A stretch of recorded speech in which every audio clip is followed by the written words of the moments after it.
Boa tarde. Em primeiro lugar, queria, em nome da Tinta da China, que estou aqui a representar, agradecer a vossa presença. Queria também, claro, agradecer ao Museu do Aljube e à Rita Rato por nos receber mais uma vez numa apresentação e ainda mais por fazer a apresentação deste livro e conduzir aqui a conversa, que sei que é um tema que também lhe interessa e que faz todo o sentido também que se discuta aqui. Estamos aqui, portanto, para apresentar o querido pai da Ana Vargas e da Joana Pontes. Eu quero, claro, agradecer às autoras pela confiança por fazermos este livro. No caso da Joana, já é o terceiro que fazemos juntos. Fizemos As Visões do Império, Sinais de Vida, que já era também uma espécie de antecâmara daquilo que nos traz aqui hoje. A Ana Vargas é a primeira vez, mas queria dar-lhe as boas-vindas ao nosso catálogo. Há aqui uma abordagem que vocês vão agora perceber melhor também a partir da conversa, que eu acho que se estende um bocado também aos outros livros da Joana, de olhar para a história também a partir de uma abordagem individual, não é? Daquilo que foi, de facto, que afetou diretamente a vida de cada um, dentro desta história maior que depois nos diz respeito a todos, mas que tocou vidas individuais de formas muito particulares, que na correspondência e escrito e dito pelas próprias pessoas têm um outro impacto e são vozes que também merecem este espaço na história maior do país e deste episódio tão marcante que nos diz respeito a todos. Agradeço e passo já a palavra à Rita. Obrigada. Então, boa tarde a todas e a todos. Obrigada pela vossa presença e queria agradecer à Joana e à Ana por nos terem proposto apresentar este livro aqui no Museu do Aljube e, de facto, faz todo o sentido apresentá-lo aqui e queria também, já no início e depois leria também as biografias da Ana e da Joana, agradecer-vos, porque sei que estão aqui muitas pessoas que participaram no livro, pela generosidade da partilha destas histórias tão dolorosas. Eu li o livro assim em 2 dias e de facto ainda estão a ecoar muitas destas histórias que tenham um misto de tristeza, mas de beleza também e que de facto são imagino que tenha sido muito duro também a sua partilha. E acho que este livro da Joana e da Ana tem também esta dimensão de generosidade, de partilhar estas vivências, estas histórias e poder, de facto, fazer com que mais pessoas conheçam este universo, que é um universo também muito íntimo, mas que também diz respeito a um cotidiano militar que é muito desconhecido para tanta gente. Então, queria agradecer-vos. Vocês conhecem a Joana e a Ana, mas eu acho que vale a pena ler as suas bios. A Ana Vargas nasceu em 1962 em Dili, Timor. É filha, sobrinha e neta de militares. Estudou no Instituto Odivelas entre 1972 e 1979. É licenciada em Direito pela Universidade Clássica de Lisboa. Tem uma pós-graduação em Artes da Escrita realizada na Universidade Nova de Lisboa. E a Joana, além da apresentação que a Catarina aqui fez da sua obra, licenciou-se em Psicologia na Universidade de Lisboa, fez estudos em Cinema na Escola Superior de Teatro e Cinema, na RTP e na BBC. Em 2003, concluiu o programa avançado em Jornalismo Político na Universidade Católica de Lisboa. Em 2018, doutorou-se em História, na especialidade de Impérios, Colonialismo e Pós-colonialismo pelo ISCTE. E na Tinta da China publicou Os Sinais de Vida, As Cartas da Guerra, 1961-1974, que ganhou o prémio Fundação Carlos Gulbenkian para a História Moderna e Contemporânea da Academia Portuguesa de História e coordenou As Visões do Império, em 2021, que resultou da exposição homónima que aconteceu no Padrão dos Descobrimentos e da qual foi curadora com Miguel Bandeira Jerónimo. Dedica-se à investigação em História Contemporânea Portuguesa e à escrita e à realização de documentários. Eu acho que as biografias que as autoras, imagino que tenham escolhido, que tenham sido vocês que tenham escolhido para estar no livro, acho que também nos dão pistas sobre o livro que temos e sobre a forma como olharam para esse livro. Eu já li algumas partes específicas, até porque são muito densas, mas de facto eu acho que o que fica de um livro que tem este nome, Querido Pai, uma conversa entre ausentes, Cartas da Guerra, 1961-1975, é de alguém que conseguiu olhar para estas histórias com um imenso respeito. E eu acho que a Ana e a Joana conseguiram contar histórias muito dolorosas, imagino que traumáticas, com muito respeito por estas pessoas e pelas suas histórias. E isso nem sempre é fácil. E nem sempre é fácil, digo até de forma não deliberada. E a forma como estas histórias e todas estas famílias são aqui abordadas, acho que é de uma forma muito bonita. Acho que também é muito interessante a forma como elas partilham, e depois falaram, imagino eu, sobre isso, sobre como é que este livro começou. Não é? E quando a Ana usa a expressão esqueceste de nós, e diz isto à Joana. Quando um adulto, porque uma criança dizer a alguém que esqueceste de nós é num lugar de criança, não é? Quando um adulto consegue verbalizar isso, eu comecei a imaginar a Ana pequenina a dizer a alguém para contar as suas histórias.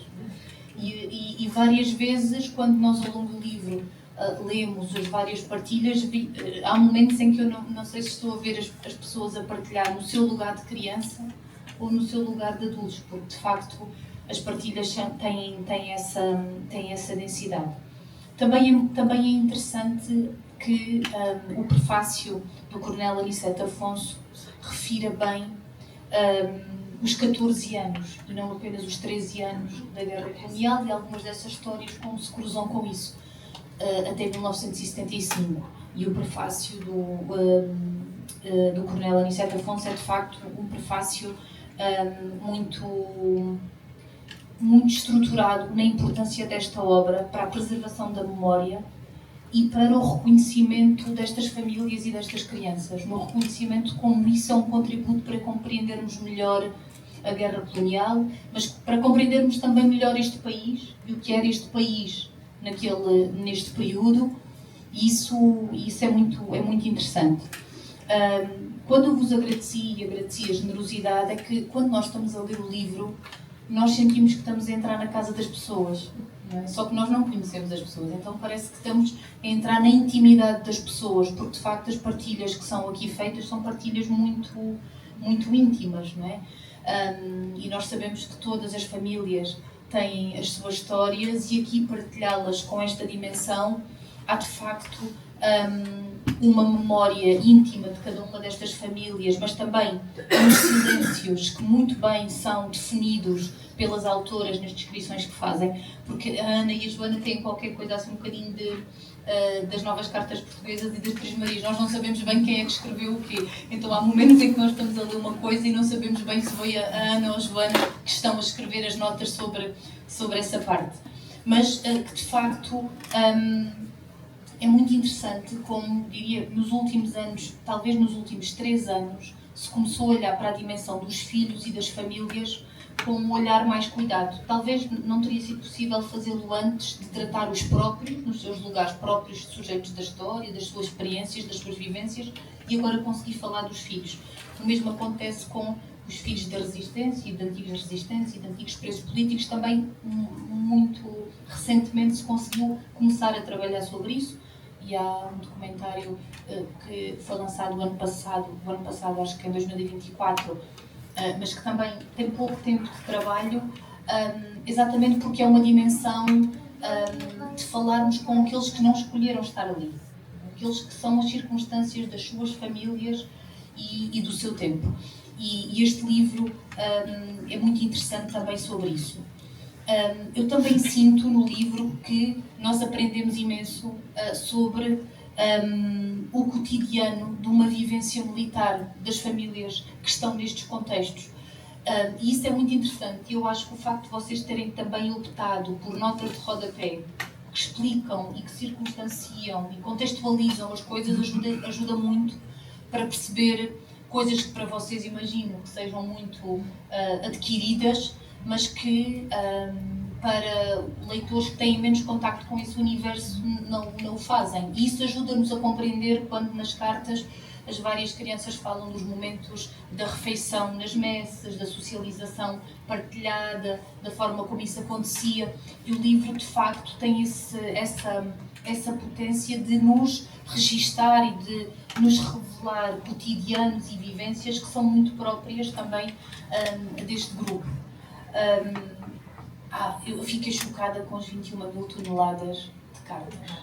De facto, é um universo e da criação de um serviço postal militar, tal era a dimensão desta 21 mil toneladas, são muitas cartas, não é? Portanto, a necessidade de ter um serviço próprio para conseguir trabalhar isto e como também, de alguma forma, e eu perguntava isso à Ana outro dia, a existência deste universo tão grande dificulta, por exemplo, a ação da censura, não é?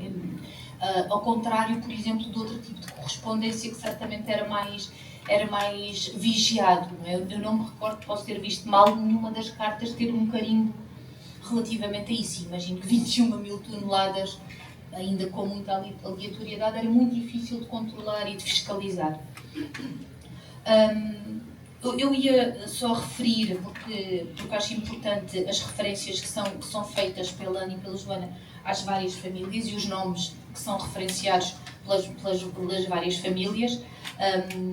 O Albano Mendes de Mato, eu não vou dizer as patentes porque vocês não os puseram aqui e eu também não sei, então, o Albano Mendes de Matos, José Afonso da Silva Neto, Hernani Pereira da Silva Anjos, Mário Humberto Faria, Abílio Santiago Cardoso, Amável Velez Serra, Carlos Alberto de Oliveira e Lemos, Pedro João dos Santos Reis, João Corte Real de Araújo Pereira, Rogério Pereira, João António Gonçalves Seródio, João Nino Vargas, Joaquim Pires Afreixo, Fernando Manuel Saraiva e depois outras famílias que são referenciadas. Quando no prefácio do Aniceto Afonso ele refere a importância deste trabalho, ele diz uma coisa que eu acho que é de facto muito importante, quando diz que logo no início do seu texto ele diz e enquanto não parecerem esgotadas as análises, os estudos e as memórias, haverá sempre motivo para ela regressarmos. Verdadeiramente, nunca se esgotarão os pretextos. Isto sobre a guerra colonial. Ou seja, perante a novidade deste livro, a partir do lugar das crianças e das famílias, ele reconhece que, pelo que representou e pelo que representa, ele identifica isso, a guerra colonial, como um momento central no período entre o final dos anos 60 e entre 1950 e 1975. Ele situa a guerra colonial como um momento-chave deste período.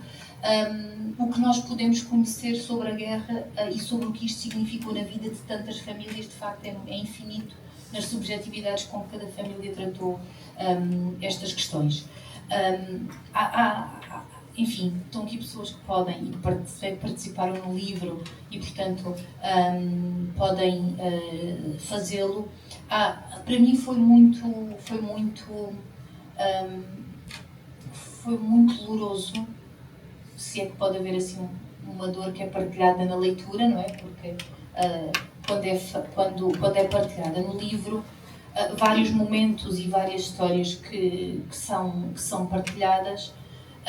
Mas quando havia famílias, havia crianças que diziam, já não me recordo exatamente quem é que o dizia, que nem sempre lhe apetecia escrever, mas ou a avó ou a mãe a incitavam a fazer isso. Acho que incitavam isso como um ritual de comunicação e de partilha que era feito.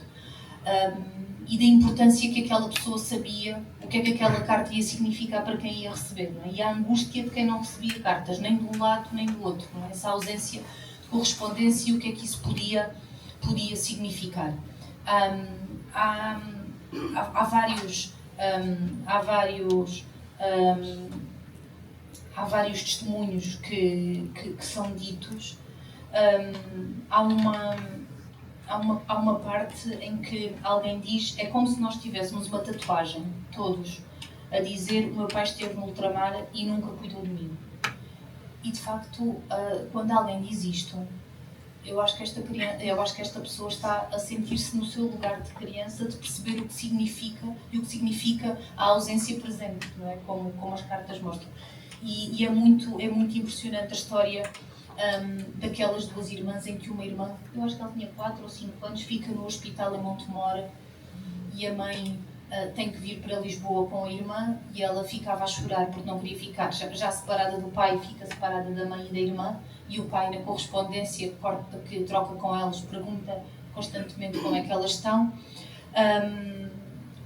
Uma partilha também muito dura, e imagino que difícil, e que algumas pessoas, eu acho que só conseguiram fazer estas partilhas porque foi estabelecida certamente uma grande confiança com a Joana e com a Ana, porque há aqui momentos que nós não percebemos se estamos numa sessão de psicanálise ou se estamos, de facto, porque são coisas muito fundas, não é? Quando alguém consegue falar sobre algumas coisas e depois suspende o que está a dizer e depois continua ou não, de facto, isto não se consegue.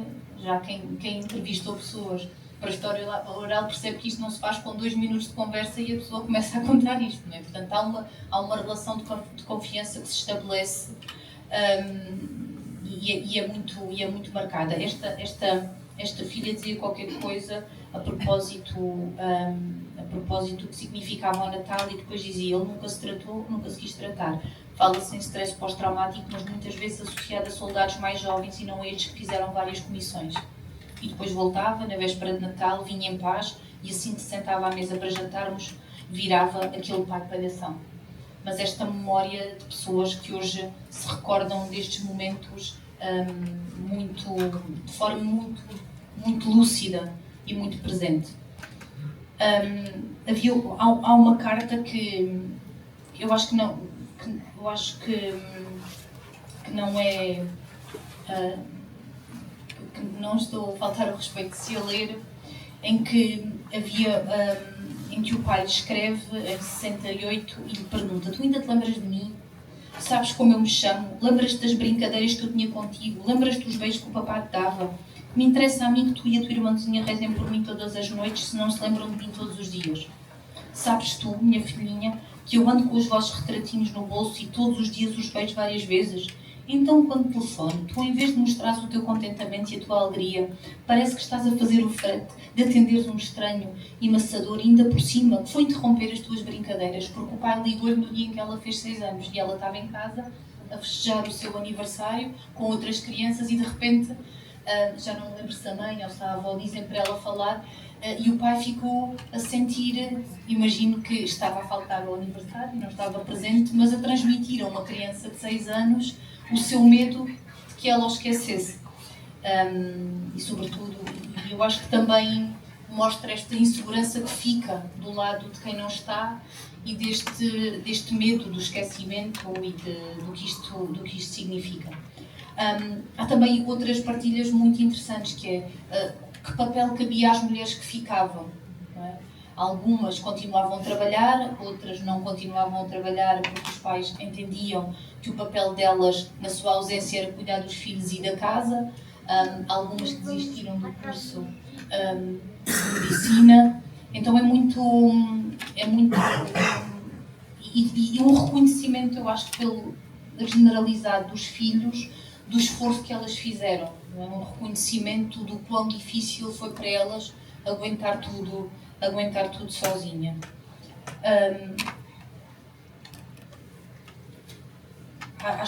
Eu acho que sobre médicas há, pelo menos que eu me lembro, duas, não é? Duas mães que eram médicas e que deixaram de exercer. E depois há uma parte também de uma família em que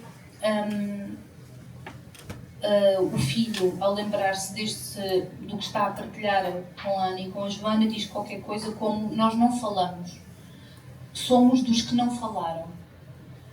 Na verdade, quase ninguém fala, não é? Então ele reconhece este lugar em que ele diz: somos dos que não falamos, e E o que passa, pelo menos da leitura que fiz do livro, é que os silêncios muitas vezes são formas de proteção, não é? Portanto, são muito mais comuns os silêncios, diria, mas a Ana e a Joana depois dirão aquilo que conhecem, do que uma capacidade de falar sobre uma coisa que é tão dolorosa, não é?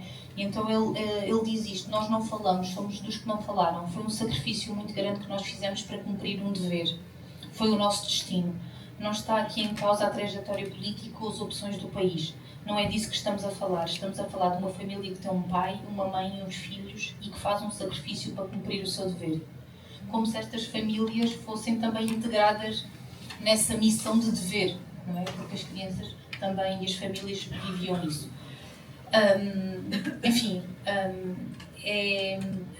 Eu acho que o livro, como objeto, também faz jus à beleza das partilhas, porque o livro está muito bonito. O cuidado da grafia, em que se refere às cartas ser uma grafia diferente, e portanto é fácil ler o livro e perceber isso, em que as notas da Ana e da Joana são outras, também permitem.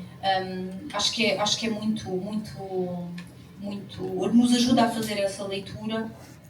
E acho que quando lemos este livro, e pelo menos eu sinto que ainda vou ter que continuar a digerir o que li. Este livro não é um livro que se lê e que facilmente se digere aquilo que se lê. Então ficamos com uma dimensão para lá dos homens, das famílias, não é? Então é uma coisa que ganha uma dimensão muito maior.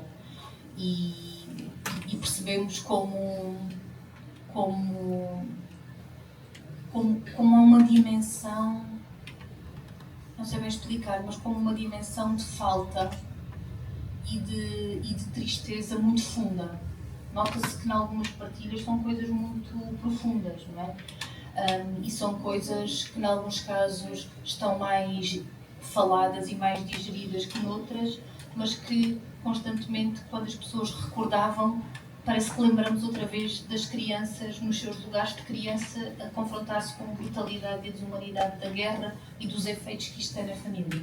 Então, de facto, o livro é muito forte no que tem de partilha e de vivências, e eu queria agradecer à Joana e à Ana e a todos os que participaram por esta partilha e pela partilha tão corajosa da sua intimidade, do seu sofrimento, porque partilhar sofrimento imagino que seja muito mais difícil do que partilhar vitórias.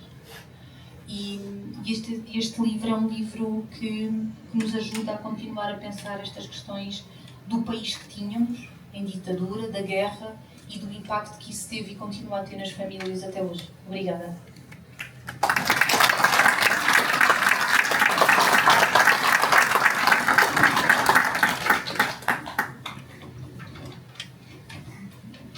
Então, boa tarde. Ela estava a passar isto para a mão.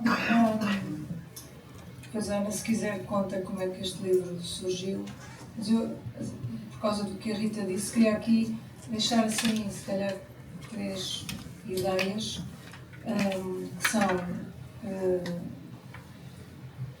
são relativas, por exemplo, à minha experiência no cinema. Há um realizador chileno que eu gosto muito, que é o Patricio Guzmán, que tem feito obras extraordinárias sobre o Chile e a história do Chile. E ele tem uma frase que eu utilizo muitas vezes e que é uma frase muito bonita, em que ele diz: um país sem cinema documental é como uma família sem álbum de fotografias. Eu acho que nós, como sociedade, temos problemas com os nossos álbuns de fotografias, porque aqui o álbum de fotografias é a nossa memória, não é? Um documentário que trata da nossa memória. E nós temos problemas com isso. Isto era uma ideia.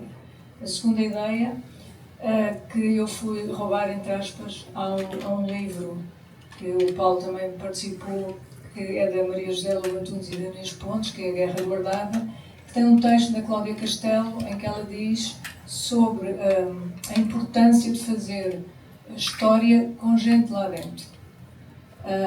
Porque a história, muitas vezes, e sobre a guerra e sobre o Estado Novo, foi durante muito tempo uma história das elites, e a história das manobras militares, e a história de uma série de acontecimentos, mas as pessoas comuns, às vezes há quem diga as anónimas, mas não são anónimas, toda a gente tem nome, mas as pessoas comuns nunca apareceram na história, ou até recentemente não entravam na história. Portanto, esta é outra ideia, que é história com gente lá dentro. E por outro lado, uma última ideia é que a legitimidade percebida de uma guerra condiciona definitivamente o seu futuro, o futuro da sua memória. E a guerra colonial foi, logo a seguir à Revolução, considerada ilegítima, e houve uma espécie de colocar para debaixo do tapete tudo o que dizia a guerra, porque ainda por cima havia esta ambivalência de ter sido os militares que derrubaram o regime.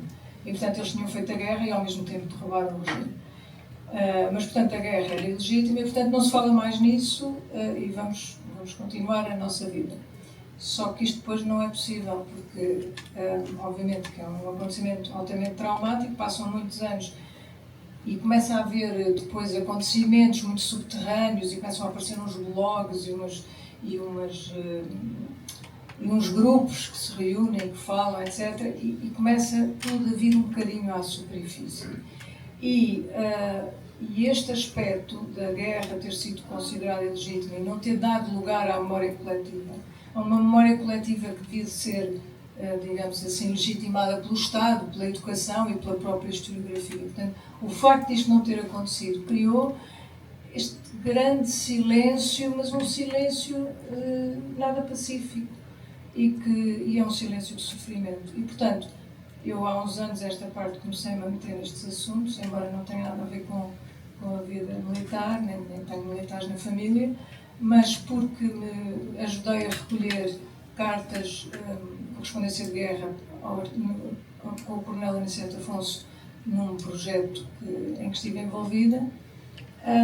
Comecei a ler as cartas por mero acaso e comecei a perceber estas coisas de que vos estou a falar agora, que é o facto do grande silêncio acerca destes assuntos, que agora, felizmente, porque há uma outra geração já um bocadinho fora da cronologia da guerra, os netos, etc., os investigadores, o facto de começar este assunto a aparecer, no fundo, e a poder ser tratado.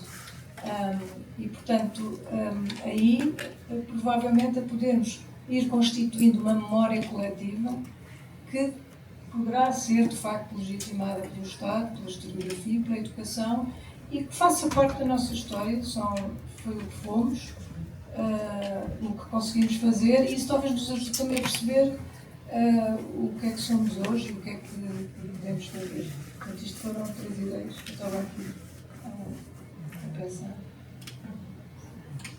Ok, então começar por explicar um bocadinho que esqueceste de nós. Eu tento sempre fugir à ideia que sou famosa, mas nestas conversas começa sempre com a Joana a queixar-se desta queixa que eu fiz e da persistência que tive a seguir. Eu, de facto, gostei muito de ler Os Sinais de Vida. Se ainda não leram, é uma leitura que eu aconselho, porque apesar de ter sido tese de doutoramento, lê-se quase como um romance. É uma temática que me interessa e, portanto, tenho cuidado de ler livros que vou encontrando sobre a guerra colonial e fiquei muito surpreendida lendo aquelas histórias todas, cartas escritas para a família e recebidas da família. Fiquei admirada por terem surgido crianças, porque essa era a minha vivência. A minha vivência era feita, não tenho no colégio, de Odivelas, portanto há aqui uma série de pessoas, basta eu dizer no colégio e as pessoas sabem o que é que me estou a referir, não é? E essa era a minha vivência. Nós à quarta-feira escrevíamos carta para os pais. E já agora, Rita, é assim, não havia censura das cartas, mas em Odivelas havia censura da correspondência. Portanto, nós acabávamos de escrever e tínhamos que entregar a uma pessoa que lia. A censura não era uma censura política, porque, enfim, eu teria 10, 11 anos, outras pessoas teriam 13, 14 anos, 15 anos, não iriam falar nem sobre partidos, nem sobre, mas bastava as histórias desde, papá, envio muitas lambidelas de pão, papá, tenho saudades de ti, papá, as coisas não estão a correr bem, enfim, coisas tão simples como esta. E a Cristina descreve maravilhosamente no livro No Colégio, em que de facto as pessoas eram chamadas e tinham que escrever a carta porque o teu pai está lá longe, está cheio de problemas, não escrevas isso. Portanto, eram cartas maravilhosas, se escreviam a dizer que estava tudo bem, a primavera está aqui, etc, etc. E muitas vezes depois, ao fim de semana, escrevia-se de outra maneira. Nós tivemos pouco acesso às cartas escritas pelos filhos. Semana em casa. Ao fim de semana em casa. Nós tivemos pouco acesso às cartas escritas pelos filhos. A natureza das coisas, muitos pais perderam, deixaram, e portanto temos em algumas famílias as cartas escritas pelos filhos, mas temos maioritariamente as cartas escritas pelos pais. E de facto, a minha circunstância, para além de ser do colégio, era a de ter um irmão mais velho e uma irmã mais nova, e saber exatamente que o meu pai escrevia de maneira diferente. O meu pai fazia banda desenhada para a minha irmã, que era analfabeta, por força da idade, por outra questão, para o meu irmão ralhar por causa das notas, que era assim, a coisa passava mais calma. Portanto, eu sabia também que era assim que alguns pais correspondiam. Daí a minha pergunta à Joana e a minha surpresa por a Joana não se ter cruzado com essa correspondência. E portanto foi um bocadinho um repto que nós nos lançámos de ir à procura dessa correspondência. Mais ele, não é? Mostrar à Joana que havia essa correspondência, que tinha interesse e que poderia ser tratada. De facto, desde as ilustrações, desde o pai que escreve quase diariamente às seguidas com ilustrações, ao pai que joga xadrez, ao pai que envia fotografias anotadas, às cartas de escrito.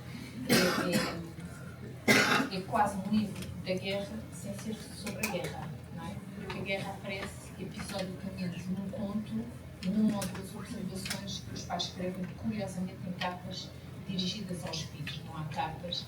Não encontramos cartas dirigidas às filhas em que se falasse sobre a guerra. E, portanto, é um livro que, sendo sobre a guerra, não tem guerra lá dentro, mas tem muito o país que nós éramos. E falando sobre as mulheres, é interessante notar porque houve alguns casos de mulheres que prescindiram, não de trabalhar, mas de serem médicas, não é? Porque era muito exigente e tínhamos que acompanhar os filhos, estando em casa sozinhas com os filhos, não é? Mas temos muitas mulheres que, força dos maridos estarem na guerra, tiraram as cartas, começaram a trabalhar, eram elas que levavam os filhos, eram elas que traziam os filhos, ganharam uma autonomia, uma independência que se calhar noutro contexto não teriam tido. E este livro fala-nos um bocadinho sobre isso, sobre o Estado Novo, sobre um hospital em que uma criança com 3 anos era obrigada a ficar sozinha, sem os pais. Há coisas que à medida que nós íamos descobrindo e falando, que eu falava aos meus filhos, e era quase incompreensível, parecia que estávamos a falar de outro país, de um século, não é? Era quase incompreensível. E depois foi de facto este silêncio que espalhou nas famílias, sobretudo eu estou convencida que nas famílias em que os militares eram de carreira, muito pouco se falou sobre a guerra. Ou falou-se no outro dia, fomos ao lançamento de um livro apresentado pelo Paulo Faria, que o autor perguntou ao pai, mataste muitos períodos, não foi? O pai dele não votava. Não. Portanto, havia muitos silêncios, poucas perguntas feitas aos pais. E eu acho que o meu pai contou-me uma guerra que era a guerra da Revolução Nada. Não era uma guerra com perigos, não tive a percepção. Aliás, acho que só tive a percepção quando agora, a propósito deste livro, falei com um antigo aluno do colégio militar. Curiosamente, no colégio militar, a conversa nunca é sobre a censura, mas ele conta uma história de um filme que foi passado lá e que era Angola, na guerra e no progresso, que nós depois conseguimos que a Cinemateca de Lisboa, e que é um filme horrível, e que obrigaram todos os alunos do colégio militar a ver. Aquilo foi de tal maneira que depois, a meio, permitiram que os alunos mais novos saíssem, porque é de facto chocante, é muito impressionante. E, portanto, era uma outra vivência que se tinha no colégio militar. Mas falava-se pouco sobre a guerra com os pais. Eu só tive a percepção de algum risco quando, de facto, falando com o Gabriel, que me fala nessa história do filme, numa certa altura percebemos que os nossos pais tinham estado juntos, na mesma zona, nos mesmos anos. E eu perguntei ao meu pai, e o meu pai disse assim, foi ele que me ficou com a gabardina, estava toda esburacada.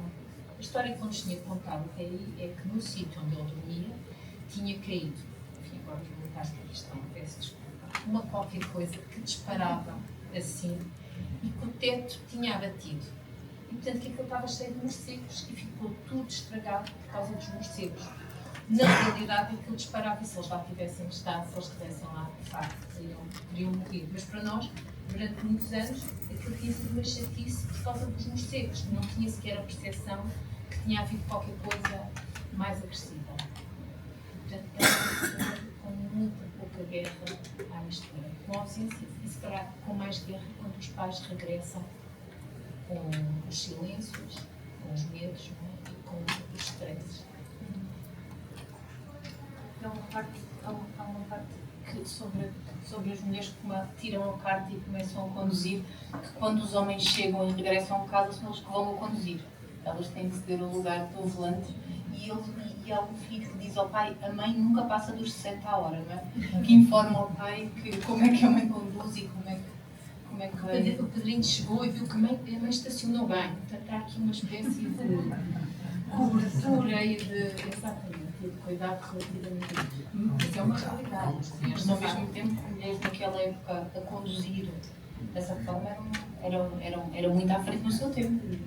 Ganharam, inevitavelmente ganharam a autonomia e a independência que antes não tinham, não é? Por força dessa circunstância.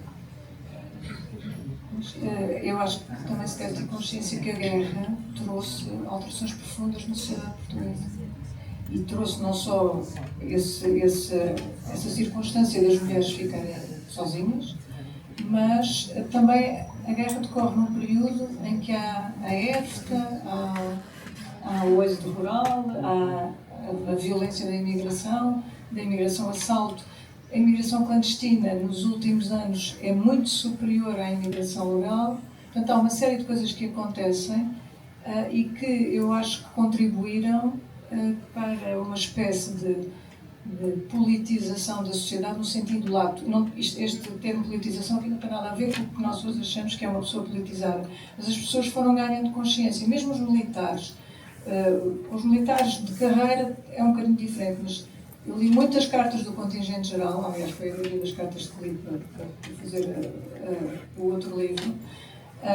Os soldados iam e de repente tomavam nota de uma realidade que lhes era completamente estrangeira e não encaixava na retórica do regime. E depois havia toda a questão social. A Ana estava a falar e eu estava a lembrar que um dos episódios que mais me impressionou foi no contingente geral haver um rapaz que era pastor no Gerês e que vai para a guerra com 19 anos e vai em 61 e vai para a tomada de Nambombongo. E, portanto, ele começa a escrever, ele sabia escrever, começa a escrever para as suas tias, que eram o que se chamava as criadas de servir numas casas senhoriais lá do Douro, e começa a escrever a dizer que tem medo. E porque de repente ele sai dos Gerês como pastor e vai para a floresta, quer dizer, eram pequenos pelotões no mato e eles tinham que andar para lá. Em 61 houve imensos problemas de organização da própria cena militar e o que eu na altura me impressionou imenso foi as tias não sabiam ler, eram analfabetas as 3 tias a quem ele escrevia e as tias tinham que pedir aos patrões para ler as cartas. E quando os patrões liam as cartas em voz alta e ele confessava o seu terror de estar ali e a sua total incompreensão, as tias ficavam cheias de medo e então escreviam através destes mesmos patrões a dizer: tu não digas isso que eles ainda acham que tu és covarde. Portanto, isto é surreal. E, portanto, quer dizer, quem lia as cartas e quem escrevia, os tais patrões, achavam que o rapaz não estava a dignificar a pátria verdadeiramente. E, portanto, há depois toda uma sociedade que vai evoluindo de facto e esta evolução faz não só nos 2 anos de comissão que cada militar tinha de fazer, e os militares de carreira, as suas sucessivas comissões, mas durante os anos todos da guerra. E esta politização que eu digo que é em sentido muitíssimo lato, é uma consciência que se vai adquirindo que vai potenciar, obviamente, o desenvolvimento. Há uma frase, há um texto que vocês partilham. Eu acho que é de um pai que estava na Guiné, tinha deixado escrito, não sei, não, acho que não foi o teu, pois não, deixou, quando ele diz, a guerra tem consequências interessantes. Curiosamente, na página 247 eu vou dizer quem é, para não me enganar.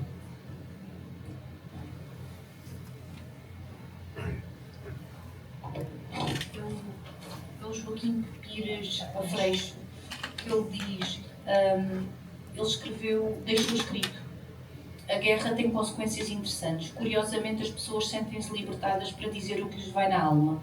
A PIDE era ali omnipresente, mas para o combatente é-lhe indiferente. Ouvem-se afirmações, alto e bom som, de verdadeira revolta. Eu estou aqui porque o meu pai não me deu dinheiro para emigrar. Estou aqui porque não posso abandonar a minha família, se não teria migrado. Se eu fosse africano, também lutaria pela independência. As baladas de protesto e literatura clandestina contra o fascismo e contra a guerra colonial vão chegando e circulam sem que alguém esteja temeroso pela PIDE. Nas instalações de um alto comando militar, durante um jantar de anos, com a música de Guantanamera, então muito em voga, os oficiais cantavam vão para da merda, com essa merda da guerra. Guantanamera. Eu sou um pobre soldado que vim para o ultramar, obrigado pela pátria lutar.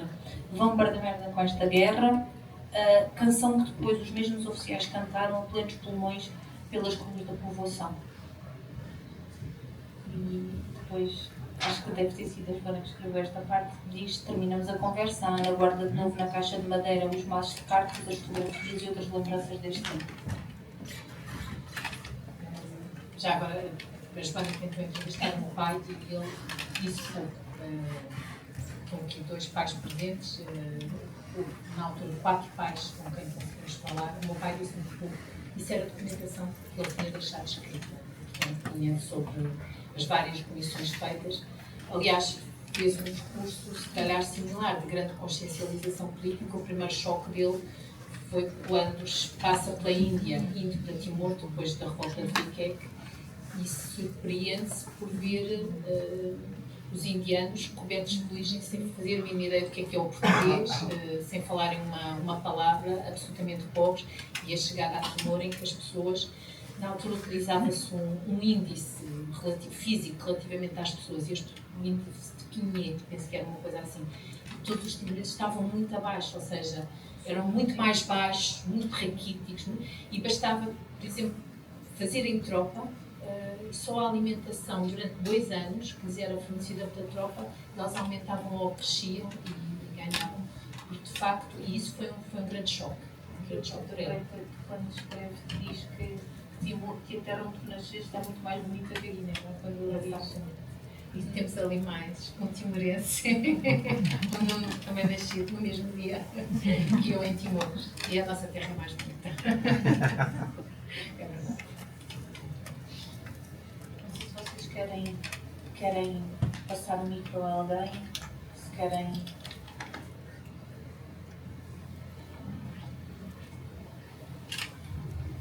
Na sequência daquilo que a Joana disse, das consequências de transformações sociais e políticas que a Joana trouxe, eu pensei naquilo que foi a minha geração, porque nós começámos a tomar consciência, não só no plano pessoal, do que era a guerra, ir para lá, poder viver, vir frio, e a nossa vida, nessa altura universitária, ficava completamente destruída. E também no plano político isso começou, digamos, a termos consciência do que era a guerra, e ainda por cima, éramos um país em que a maior parte dos países europeus já tinham descolonizado, e Portugal mantinha-se na mesma posição. Portanto, isso começou a levantar consciência no plano político e começámos a criar um movimento grande contra a guerra mundial. Como é que essas coisas depois se faziam? Ia uma parte para o exílio, fugia, e outra parte foi, digamos, foi-se incorporando nas Forças Armadas.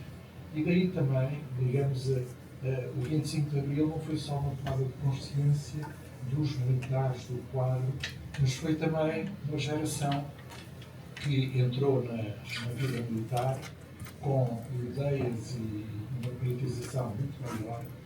Portanto, conseguimos também, a partir daí, fazer uma luta contra a guerra colonial. Eu não fiz essa guerra, porque Deus o 25 de Abril. E portanto, isso foi de grande importância, porque nas universidades nós tínhamos não só reuniões, meetings, publicações contra a guerra colonial. Eu lembro que no Instituto Superior Técnico nós tínhamos um boletim que era o Binómio. Eu lembro-me de eu próprio ser responsável por ele e ter feito 2 edições contra a guerra colonial, que entretanto distribuímos entre os estudantes, mas aqui pedia também essas publicações e depois intervinha nas associações de estudantes.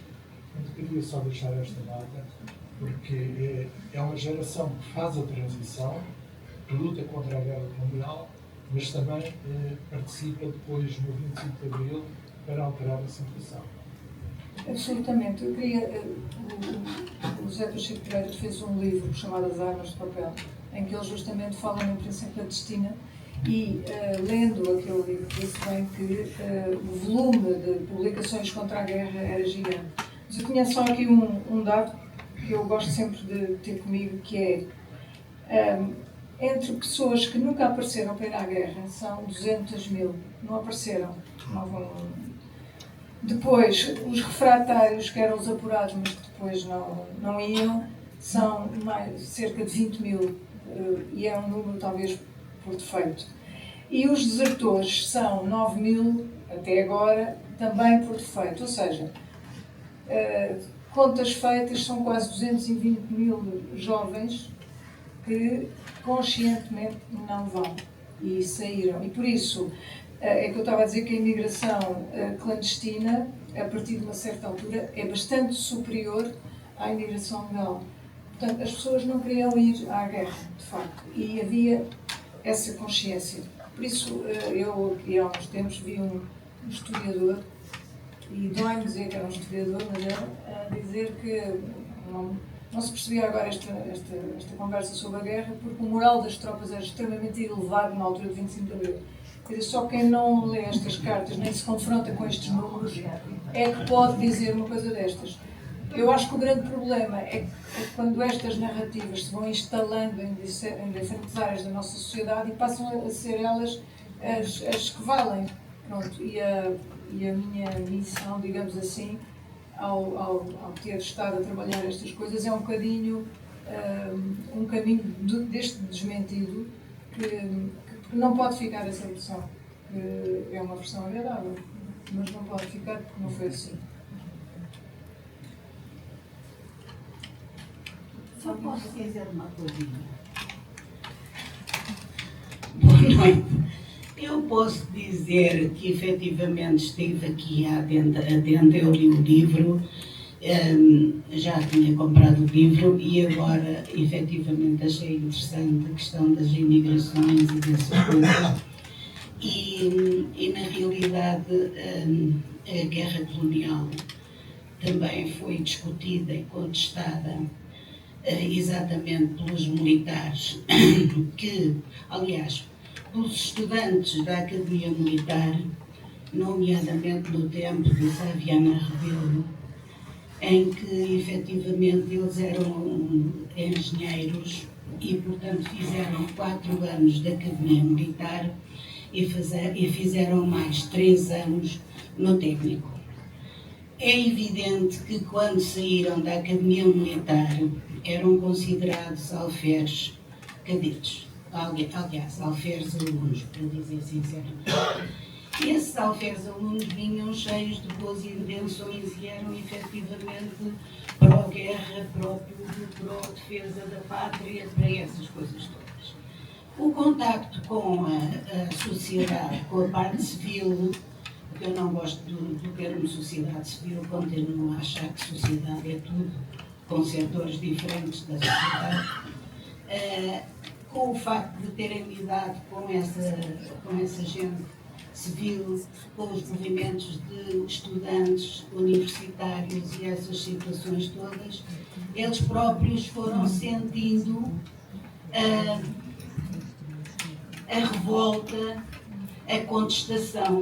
E há um pequeno exemplo que eu tenho para mim, que era, na altura, era o capitão Posidónio, que estava na Academia Militar e que exigia que os cadetes, quando se apresentavam para ir receber o ordenado mensalmente, quando já estavam no técnico, teriam de ir com os botões polidos, as botas engraxadas e etc, e etc, e etc.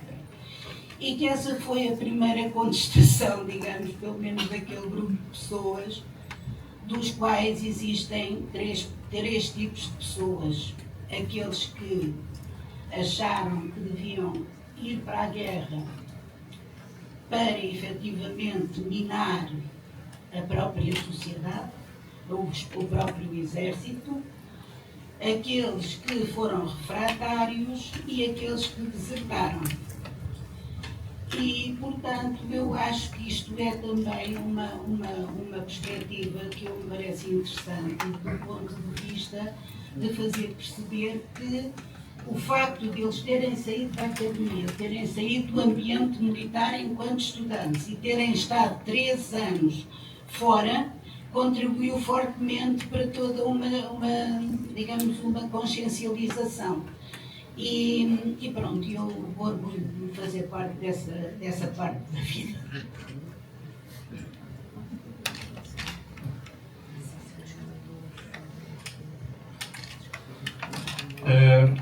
Eu queria vos dizer umas palavrinhas muito rápidas. Queria, acima de tudo, agradecer a paciência da Ana e da Joana ao procurarem-me, ao me visitarem no ateliê e comigo.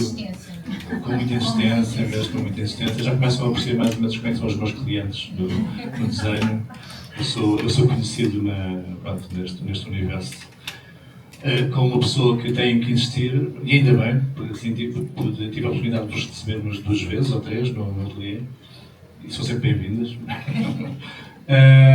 Eu queria vos dizer que este livro é lindíssimo, dentro do tema, um tema pesado, com nuances tristes, não é? De horror, mas não deixa de ser um livro muito bonito, não apenas pelo trabalho gráfico, que é espetacular mesmo, lê-se mesmo muito bem, como a Rita disse há pouco, mas, aliás, os meus parabéns à Tita da China, que tem feito um trabalho de exceção, se substitui a muitos políticos. E acho que todos estes livros que a Tita da China tem vindo a publicar nos últimos 5 anos para cá são essenciais e ajudam uma geração. Queria-vos dar umas notas positivas sobre a presença do meu pai aqui neste livro. O meu pai foi um oficial miliciano, desconfio que seja o único oficial miliciano, não do quadro que consta aqui do livro. O meu pai que quis ser um refratário, ele quis fugir à guerra, mas o meu avô não deixou. O meu avô era um homem do sistema e não permitiu, conseguiu mesmo capturar o meu pai com uma mala feita para Paris. Ele ia fugir com um primo próximo, ia para Paris e pronto, apanhou e ele lá teve que ir. Eu nasci, tinha 3 anos, o meu pai já estava há cerca de 1 ano nos Açores a preparar-se para a guerra, juntamente com uma companhia de soldados um bocadinho insurretos açorianos. E durante muito tempo, eu nos meus 3 anos, depois fiz 4 anos, não vi o meu pai durante muito tempo. Na verdade, o meu pai sempre foi um refratário e ele fugiu à guerra e ele não estava sequer naquela guerra. Tinha a cabeça noutro sítio. No jogo Massar, com episódios que o meu pai fazia, do género procurar enganar a aviação militar com coordenadas falsas, ensinar os militares a esconderem-se nas palhotas grandes de cereais, em vez de irem para a picada e ficarem lá escondidos, a acabarem com as rações e depois saíam, davam uns tiros para o ar e assim cumpriam aqueles 2, 3 dias de mato. Portanto, ele aos poucos ia enganando a guerra. Mas ninguém sabia, evidentemente, que a guerra tinha os dias contados. Eu posso-me considerar como uma pessoa cheia de sorte. Eu nasci com o rabo virado para a lua. A minha mãe, desesperada, que tinha uma vida muito solitária, era órfã de pai e mãe, pega em mim, com 3 anos, com 4 já na altura, e vai à procura do meu pai. Vai ter com o meu pai, chegamos ao norte de Moçambique, perto do Niassa, e chegamos precisamente no dia 1 de abril de 74. Nem imaginávamos que ia ser o mês mais bonito e mais pleno das nossas vidas. Eu vivi uns tempos lindos. Lembro-me de estar lá sempre a brincar e ter feito imensos amigos. Mas também lembro-me também de episódios estranhos, os quais eu também não vou contar. Estão expressos aqui neste livro. Não vou contar agora aqui. Quero-vos dizer que uma das coisas mais maravilhosas que guardo não é tanto o horror e é verdade que eles não falavam da guerra, o meu pai não falava da guerra, mas falava sobretudo sobre uma coisa muito bonita. O meu pai falava sobre os momentos de libertação. O momento que o meu pai e a minha mãe também, porque estava lá presente, mais recordava, e sempre foi assim até ao fim da vida deles, era falar sobre a chegada dos militares da Frelimo. Foi para eles o momento mais lindo. E os olhos deles enchiam-se de água cada vez que falavam disso. Quando aos almoços, aos jantares, duraram cerca de uma semana, os batuques, as festas nas aldeias, foram os momentos da libertação, foram aqueles momentos do 25 de Abril de Moçambique, que na verdade foi em setembro de 74, foi na altura em que finalmente se fez o acordo de independência de Moçambique, e são esses os momentos que os meus pais mais recordaram, não os outros atrás.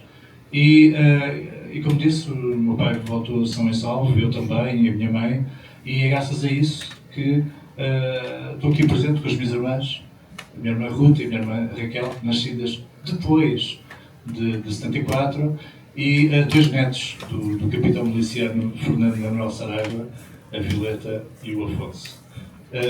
Se não tivéssemos vivido o 25 de Abril, eles não estariam aqui presentes, com certeza. Por isso, obrigado, Joana e Ana.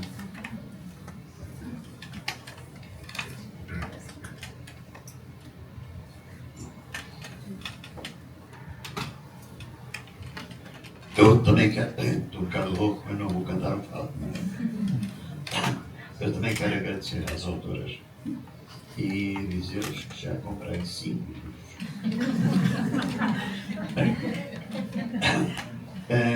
3 para as minhas 3 filhas,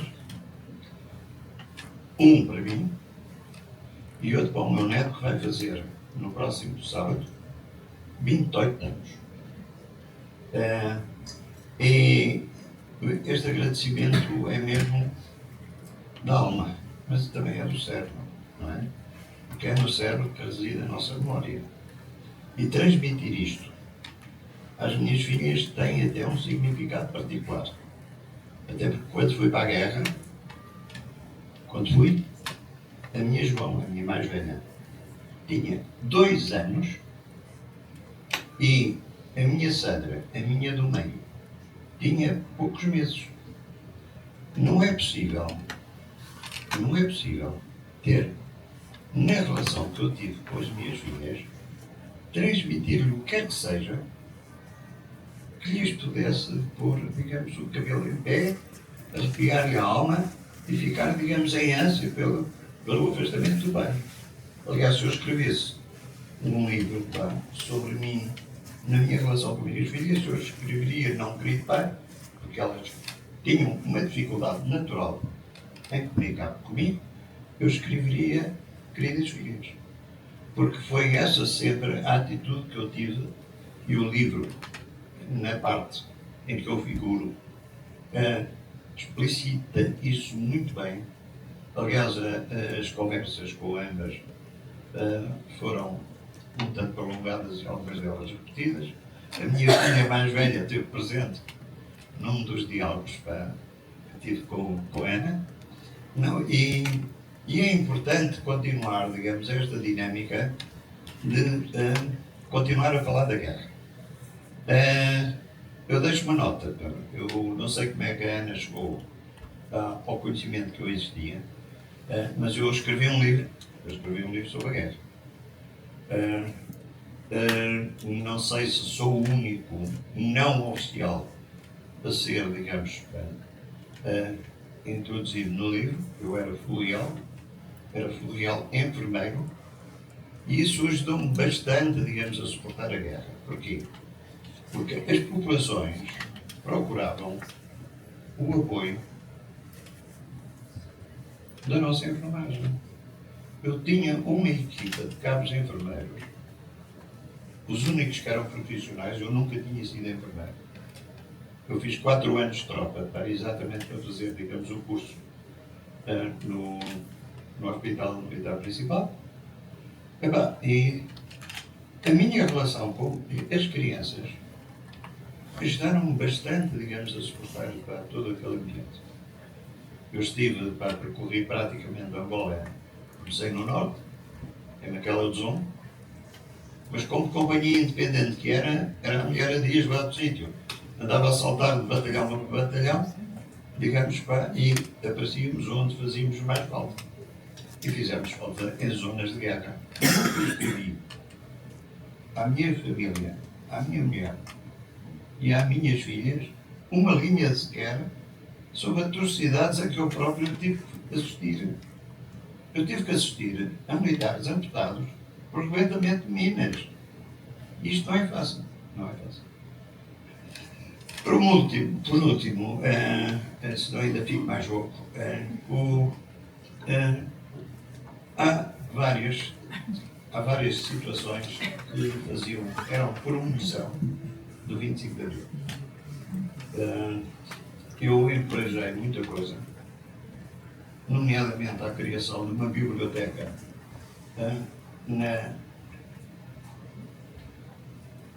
onde era, digamos, onde reuniam os oficiais e os sargentos, uníamos as messes.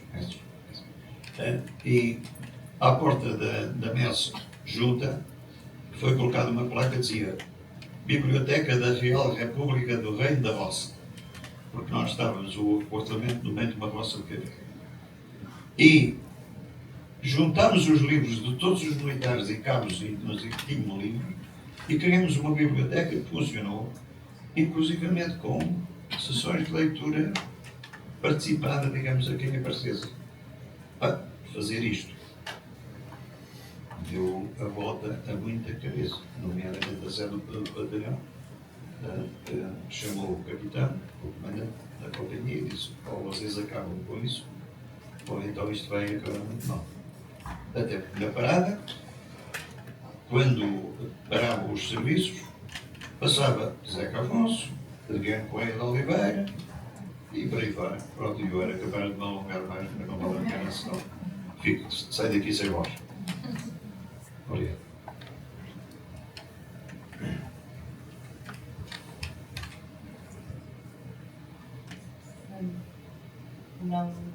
Se não houver mais ninguém, eu vi a Inácia, mas eu acho que a Inácia se calhar não quer falar. Porque a Inácia conhece muitas histórias também sobre isto. A Inácia, que é a comissária dos 50 anos do 25 de Abril. Obrigada, Inácia. Acho que podemos continuar a conversar, terminando agora aqui.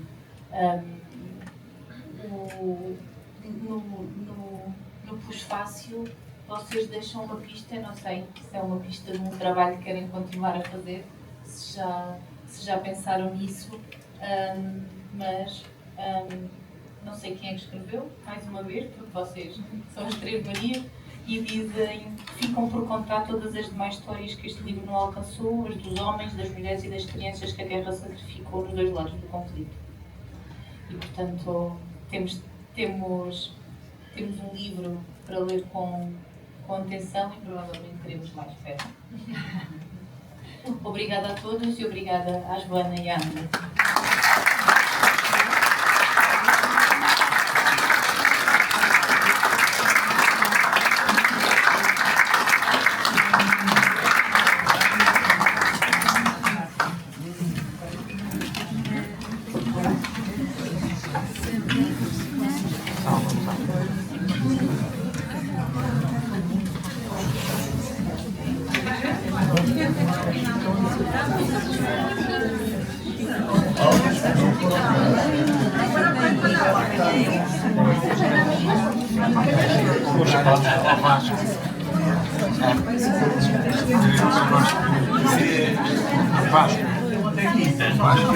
É o 38.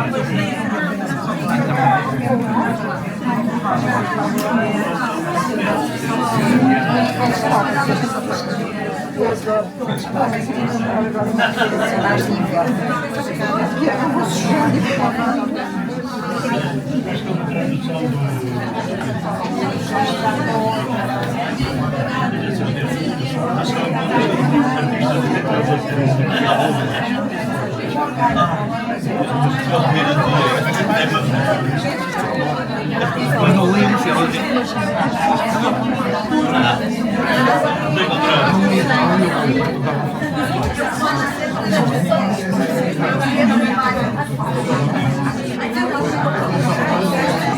Thank you.